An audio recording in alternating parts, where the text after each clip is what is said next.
بسم اللہ الرحمن الرحیم۔ السلام علیکم ورحمۃ اللہ وبرکاتہ۔ میں ہوں محمد صادق شاہ اور آپ دیکھ رہے ہیں صادق ٹی وی یوٹیوب چینل۔ آج ہم بیان کریں گے حج تمتع کا طریقہ۔ کل ہم نے بیان کیا حج افراد کا۔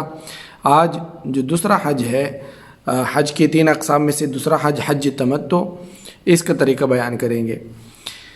حج تمتع اس حج کو کہتے ہیں جس میں عمرہ کرنے کے بعد احرام کھول دیا جاتا ہے، پھر ذو الحج کی 8ویں تاریخ کو اپنی رہائش سے حج کا احرام باندھا جاتا ہے اور مکمل مناسک حج ادا کیے جاتے ہیں۔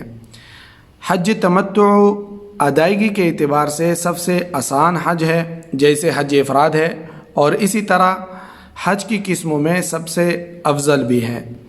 نبی کریم صلی اللہ علیہ وسلم نے حج قران ضرور کیا تھا، مگر حج تمتع کرنے کی تمنا اور خواہش کا اظہار بھی فرمایا تھا۔ اب شروع سے آخر تک حج تمتع کرنے کا طریقہ یہ ہے کہ میقات پر احرام باندھا جائے اور دل سے عمرہ کی نیت کی جائے اور زبان سے یہ 1 مرتبہ ادا کیا جائے لبیک عمرہ۔ پھر اس کے بعد تلبیہ پکارنا شروع کر دیا جائے۔ اس میں تلبیہ پکارنے کا وقت طواف شروع کرنے سے پہلے تک رہتا ہے۔ پھر جیسے طواف شروع کر دیں گے تو تلبیہ پکارنا بند کر دیں گے اور خانہ کعبہ کا طواف کریں گے۔ پھر 2 رکعت نماز پڑھ کر صفا اور مروہ کے درمیان 7 چکر لگائیں گے، یعنی صفا اور مروہ کی سعی کریں گے۔ اس کے بعد اپنے سر کے بال کو حلق یعنی منڈوا کے یا بال کو چھوٹا کرا لیں، مگر بہتر یہ ہے کہ اگر حج کا وقت قریب ہو تو بال چھوٹا کرانا چاہیے تاکہ پھر حج میں اسرا لگائے جائے، اور اگر حج کا وقت دور ہے، بعید ہے، تو بال حلق یعنی منڈوانے چاہیے، افضل ہے۔ بال بلانے کے بعد مکمل طور پر احرام کھول دینا چاہیے، یعنی 4 کام نیت اور طواف سعی حلق کرنے کے بعد عمرہ مکمل ہو جاتا ہے۔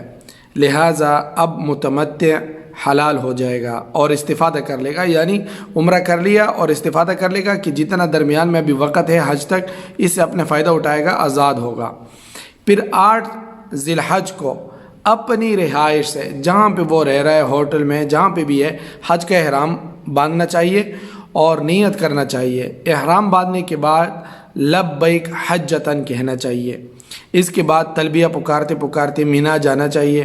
وہاں ظہر، عصر، مغرب، عشاء اور فجر، جیسے پہلے کل بتایا تھا، اپنے اپنے وقت پر قصر کے ساتھ یعنی سفرانہ پڑھ کے اگر مسافر ہے ادا کرنا چاہیے۔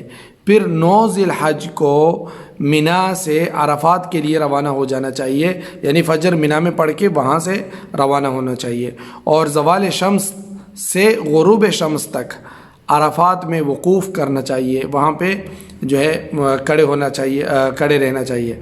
یہاں امام کا خطبہ ہوتا ہے۔ پھر ظہر کے وقت میں ظہر اور عصر کی نماز قصر یعنی سفرانہ جمع بالجمع، یعنی دونوں ایک ساتھ میں ادا کی جاتی ہے۔ پہلے ظہر پڑھی جاتی ہے، پھر عصر پڑھی جاتی ہے۔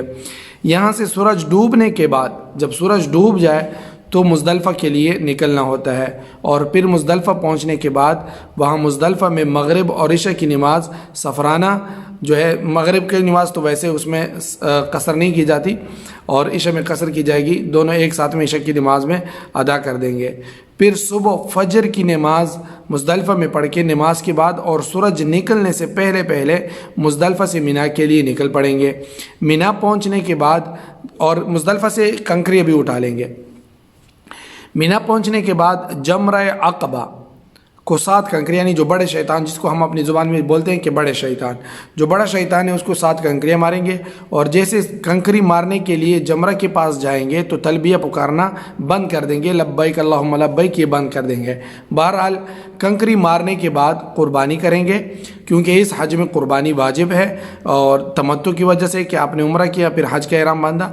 پھر احرام کھول دیں گے، بال بنائیں گے، پھر مکہ آ کر طواف افاضہ جو فرض طواف ہے وہ کریں گے، اور سعی صفا اور مروہ کے درمیان کریں گے۔ پھر متوتع طواف اور سعی کے بعد، یعنی جب طواف بھی کر لیا، فرض طواف بھی کر لیا، سعی بھی کر لی، تو مکہ سے مینا فوراً لوٹ جائے گا۔ یہاں 11 تاریخ 12 تاریخ اور 13 تاریخ تک ذوالحج تک جو ہے قیام کرے گا۔ اگر کوئی 12 تاریخ کو جانا چاہے تو جا سکتا ہے، لیکن غروب آفتاب سے پہلے پہلے مینا سے نکلنا ہوگا، تو قیام کرے گا، خوب اللہ تعالیٰ کا ذکر کرے گا، اور ہر روز یعنی 11 تا 13 ذی الحج کو زوال شمس یعنی ظہر کی نماز کے بعد تینوں جمرات کو تینوں شیطانوں کو 7 کنکریاں مارے گا، پہلے صغرا یعنی چھوٹے شیطان کو، پھر وسطیٰ پھر یعنی درمیانے شیطان کو، پھر جمرہ عقبہ جو بڑا ہے اس کو۔ اب یہ تینوں ایک ہی جیسے لگتے ہیں، پہلے ان کے چھوٹے چھوٹے ستون بنائے تھے اور بڑے ستون بنائے تھے، اس طرح اس ترتیب کے ساتھ کنکریاں مارے گا۔ اگر کوئی 12 ذی الحج کو کنکری مار کر گھر جانا چاہتا ہے تو وہ نکل سکتے، بشرط ہے کہ وہ غروب آفتاب سے پہلے پہلے حدود مینا چھوڑ دے۔ پھر اس کے بعد جب وہ مکہ مکرمہ سے گھر کے لیے نکلے گا تو اسے طواف وداع کر کے گھر لوٹنا ہوگا۔